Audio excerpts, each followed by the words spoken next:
In today's video, I'm going to teach you how to move a text box in Miro. We'll walk through creating a fresh board, adding a text box, and moving that text into its own layer so it's easier to manage and organize alongside other elements on your canvas. Start by heading to Miro.com. From your dashboard, choose Create New to spin up a new workspace for this demonstration. When the options appear, select Board. This gives you a blank canvas where you can add and arrange content without distractions.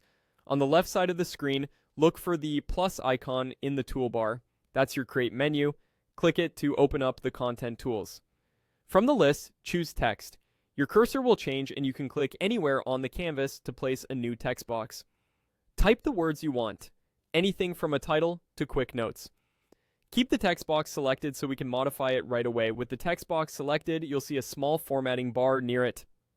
Find the three dots icon, which reveals additional options. Click those three dots to expand the menu. In the menu, choose Move to Layer. This tells Miro you want to associate the selected text with a specific layer on your board, which is great for organizing objects and managing what sits on top of what. If you don't already have a suitable layer for this text, click Add New Layer. You'll be prompted to name it.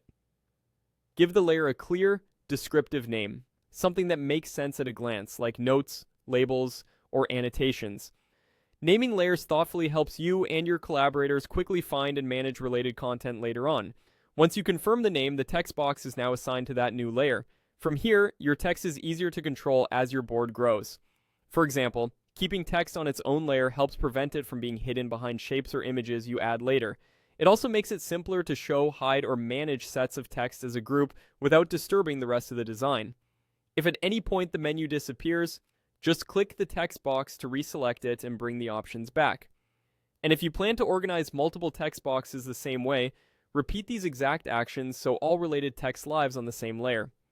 That's it. You opened a board, created a text box, used the More Options menu, moved it to a layer, added a new layer, and named it. Follow these steps whenever you want cleaner structure and control over your text in Miro.